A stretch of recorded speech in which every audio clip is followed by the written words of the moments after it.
Hello, and thanks for taking the time to listen to Reimagining Cyber. New episodes of the podcast drop every Wednesday.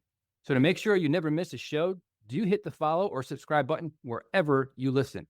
You can also find us on the @Reimagining Cyber YouTube channel.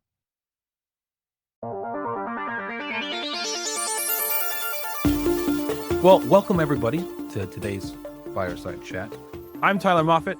This week on Reimagining Cyber, instead of talking about luck like St. Patrick's Day last week, we're going to talk about how luck has absolutely nothing to do with surviving a cyber attack. So today I'm joined with Kelvin Murray, who's a senior threat research analyst and somebody I've known, very sharp mind, for about 15 years together, that we've been coworkers. And so we're going to break down sort of why ransomware gangs are still thriving and old attack paths like RDP basically just refuse to die. And, why the biggest advantage defenders have today isn't exactly technology. It's basically just being prepared. So we're going to welcome on Kelvin. Kelvin, thanks for being on the podcast. Hi, Tyler. Thanks for that lovely introduction. Absolutely. So I know you're from Ireland. People talk about luck of the Irish, but in cybersecurity, luck is the last thing you want to rely on. So let's talk more about, in cyber defense, what is it really that you're looking for? Yeah, well, you do need to have defense in depth. I think there was a time when the kind of malicious threats out there you had to worry about were all human.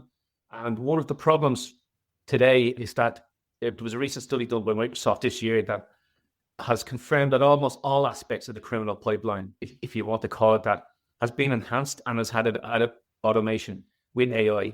Criminals are just like the rest of us. They like to do as little as possible for as much money as possible.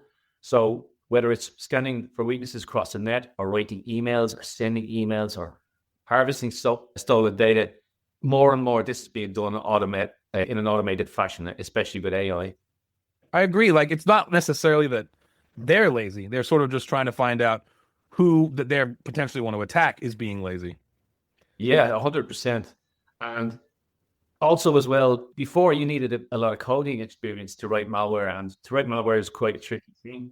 Now you can just go onto an AI agent and say, please write me a piece of malware, or please do things for me. So in a way, it's kind of allowed a lot more people to get into the cyber crime space as well.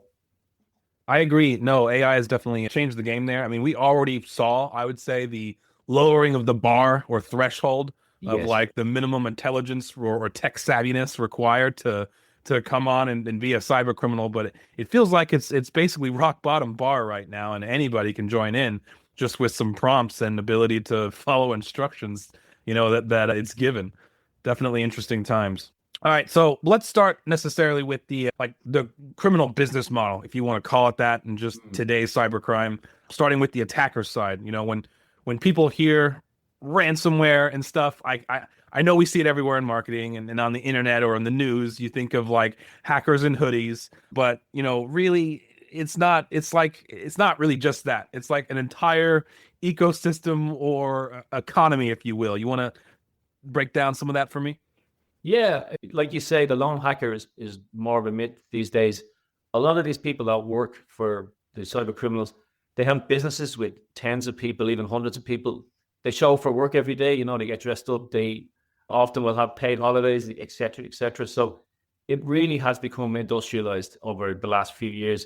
And even if you don't have expertise, like I say, you want to write a piece of malware, you could go, maybe you want to ransomware as a service model, and you can just give them a monthly subscription and they will give you all the tools you need to go out and rob people. That's pretty crazy. So in a ransomware as a service model, you basically just raise your hand and say, I'll give you a cut and I'll be the one conducting the attack, but you give me everything I need as far as payloads, infrastructure, or whatever. I don't even know what I don't know. I'm just happy to do it. You give me everything I need, right? Yeah, 100%. On almost all aspects of the cyber criminal model, it can be rented. Just like you would rent maybe a streaming platform. You can go on, you pay your subscription. Those guys will handle all of it. They'll make that malware really nasty and they'll make sure that the money, it's really good at stealing money. And then all it's left to you to do is just to disseminate it. I think sometimes they would take 10% cut. I've seen figures of about 20% as well. So the criminals are the people making these kind of models are quite generous. They must be making an awful lot of money anyway with margins like that. Yeah, absolutely. I think Something I read or interesting tidbit was, I think it was Ransom Hub. Originally, I think the developers got a bigger cut, but then Ransom Hub came out after Black Cat got shut down after the MGM attack in the casinos.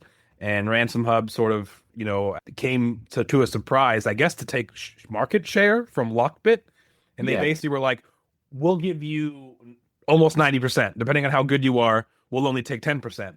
And so that was a big paradigm shift, I think, in the system, where sort of everybody now gives the actual affiliate the lion's share of. And honestly, I think they should, because they're the ones conducting the attack or leaving the breadcrumbs for the FBI or Interpol to come after. Like when you see these guys and you see any headlines about them getting arrested, it's always the affiliates getting caught, never the masterminds who made the infrastructure. So I think they should get a bigger cut, to be honest. Yeah, we're getting into criminal morality. Yeah, I guess. But it definitely is looking like, cybercrime. It's looking more like venture capitalism now with AI. It's less like hacking. Oh, 100%.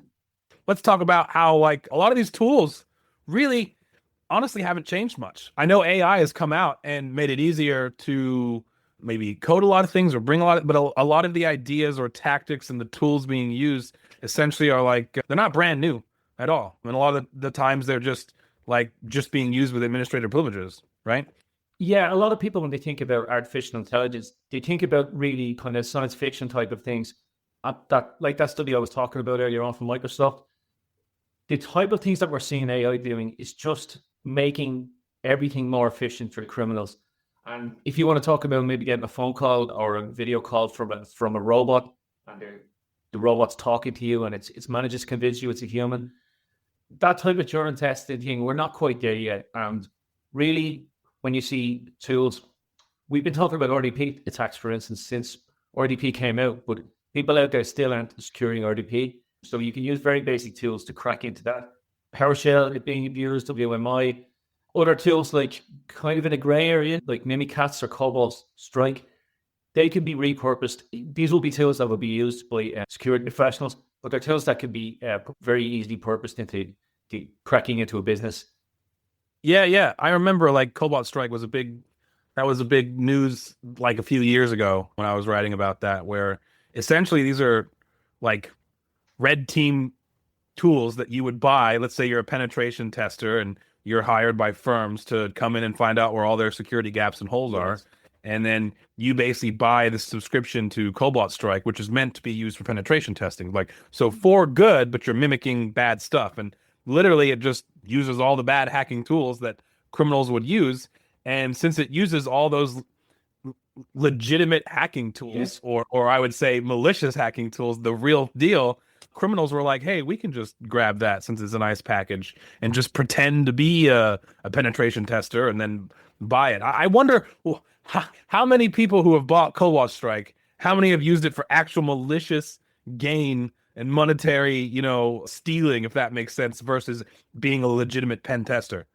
Yeah, and in a way, it just goes to show how good that program is. It's probably a bad side effect of how successful it is. Yeah, definitely. It definitely comes down to, legitimate tools just being abused, being used maliciously. But you mentioned earlier there RDP, and I definitely want to talk about RDP because it is still a disaster. And maybe it's not as bad as it was in 2018. I remember government, municipalities, and education and health sector were just getting wrecked by RDP. And a lot of the times it was just set up incorrectly. It was Microsoft default, turned on, which allowed you unlimited number of login attempts.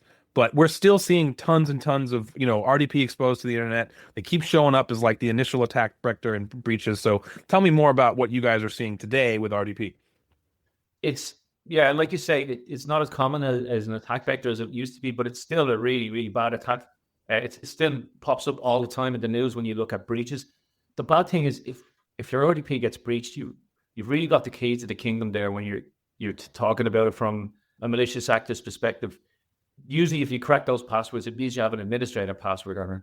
You've administrator password, you have access to servers and domain controllers and stuff like that. So it's something that only needs to happen to you once, and you can literally use everything. We've seen ransomware being delivered by it.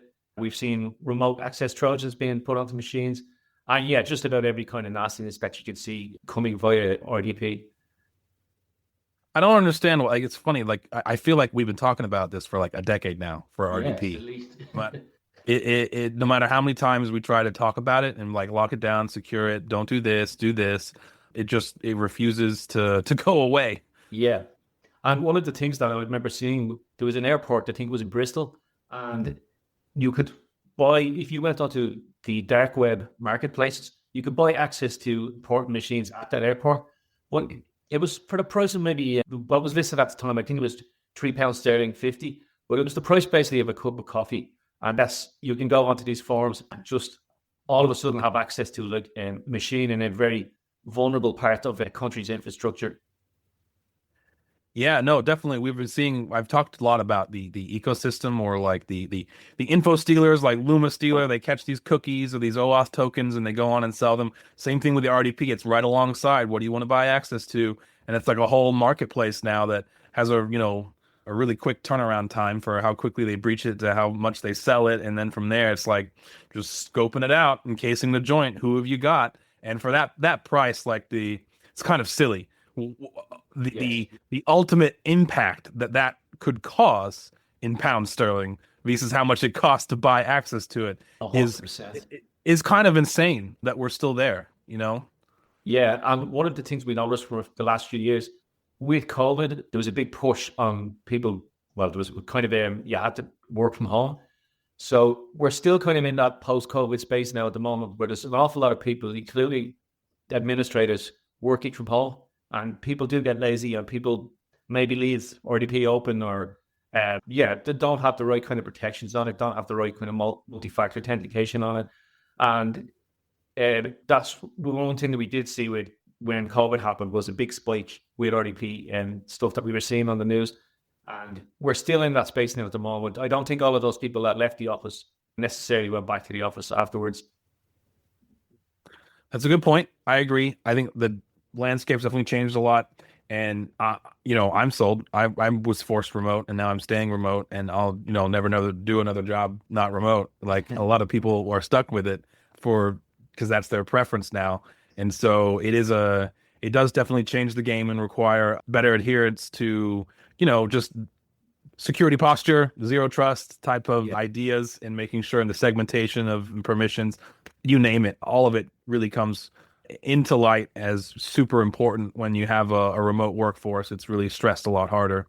So one thing I want to talk about is, I would say, the shift we saw, because ransomware, not new, it's been around for like 14 to 13 years now or something like that, since we first saw CryptoLocker. But now we're seeing, like, especially for some of these bigger companies that they go after, the data theft is the more important part.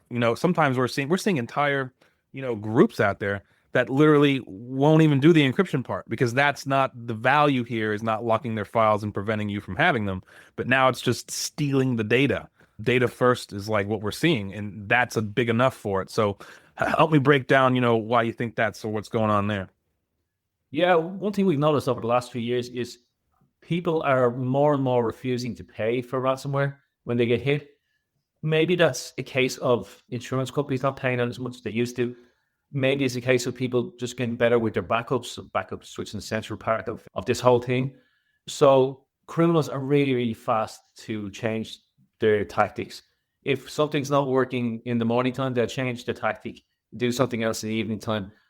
We've seen multiple different gangs stealing data now and just saying all of this data is going to be dumped there. All of your stakeholders, maybe your customers, people you've been dealing with, every little secret that your company has, they'll get that, they'll hold on to that data, and they'll start to taunt. Maybe if you don't reply to them and just ignore the email, they'll start to taunt you online and saying, this company here, this guy hasn't paid us. And that really puts pressure on your stakeholders in your company, who might get on the phone to you then and start to give out to you. So yeah, it's quite interesting. Yeah, I do think it has a different additional squeeze, like the damage to brand and reputation and the crisis comms that you've got to fill if you violate any of that data going out. And then GDPR and CCPA, the data privacy governing people, will come after you, especially like if you go on a leak site and they find out, hey, this was published this time and you didn't communicate us until this time. you've now violated this law and we're going to come after you for X% of your revenue or whatever the stipulation code says. And in many cases, that fine is more than the ransom that they wanted to begin with. And so I could see why, many of these larger corporations with the impact, like I think we saw, what was it, like Marks and Spencer or Harrods or whatever, like they lost like hundreds of millions of dollars in market share just off the news of it being said that they had a breach. Even though they got their systems back up after a little while, it was just the customer perception cost them hundreds of millions of pounds. And it was like, if you just paid the ransom, you get to sweep it under the rug and not have that impact. And so I think that's part of, and they know this. That's part of the reason why they're still around and still have this business model and they're making lots of money. So it wouldn't be a cybersecurity podcast if we didn't talk about AI and like sort of where that's bringing us, right? I know you gave a presentation talking about, last week, I believe, and it was definitely interesting because you talked about some of the AI agents in there and, what we're starting to do with AI systems and giving it real autonomy and permissions or whatever's going on. So I want you to, if you could, sort of unpack that and talk to me about where we're at there and where you think it's going. It's really, really interesting, and it's something that kind of affects pretty much everything on there that happens on the earth at the moment, or has the potential to affect. Like I was saying earlier, we're not quite at that Blade Runner thing where somebody's going to convince you that your parents or something like that talking to you. We're not quite there yet, but like we were talking about earlier, almost all aspects of the criminal cyber attack life cycle, as some people might call it, have been affected with AI. So whether that's exploit research, tooling, like we talked about, it can tell you what tools that you need to have in your toolbox. Persona narrative development, we saw one of the attacks there that you could talk to AI and say, give me 500 Greek resumes and make each person different. Or maybe you could say, I want a resume from this country, and I want the picture of the guy from 2 different angles. So all of this stuff can be done. And then you can use that to send off to people on LinkedIn or people on email. And then you can bake malware into that as well, maybe just using that. So in a lot of kind of more subtle ways, AI is streamlining everything for the criminals out there. On top of that as well, what we're also seeing is there's a whole lot of AI agents now making life easier for people in some ways. But the way people are using them is very, very dangerous. So you might say to have an AI agent on your machine, and you might say, can you watch the stock market for me? And can you reply to my wife if she gets on to me? And can you download this if it pops up on TV or something like that? And you can talk to this agent via SMS. You can talk to this agent via WhatsApp. And this agent will make the decisions itself based on its own logic. So I saw a security researcher there in the news recently. She was an administrator, and she was talking to one of these agents via WhatsApp, and the agent decided to delete all of the emails in the business. I think she managed to get them back, but it's frightening about the power that people are giving these agents on people's machines as well, because the security part of it has definitely been an afterthought. I agree. I think everybody's just been like, or at least business leaders or the people in charge of budgets, just been like, the productivity is going up and to the right, how much money we can make. And, they're all about the efficiency and the dollars and the cost savings, if you will.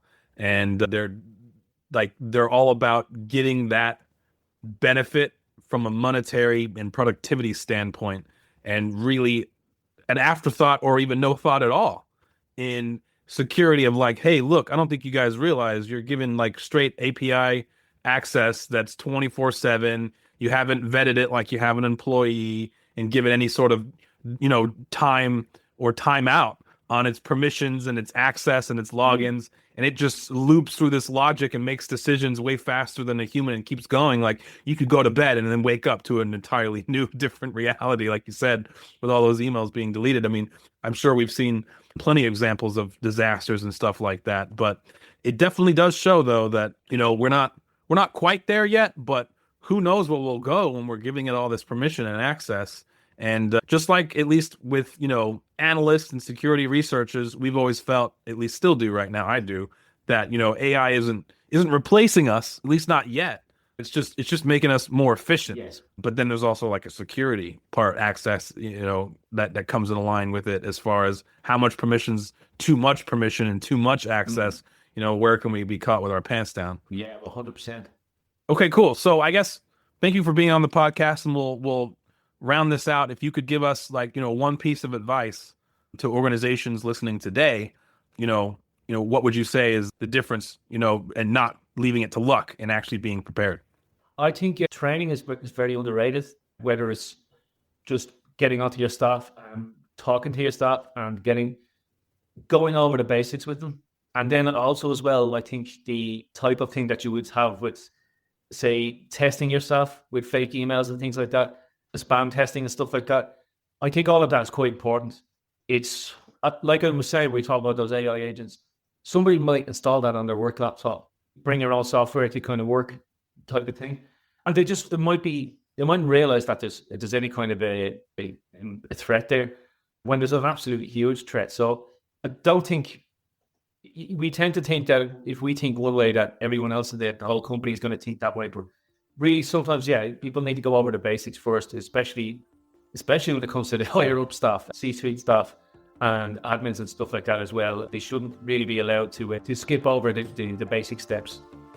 That's good stuff. I appreciate it. Thank you for joining us today, Kelvin.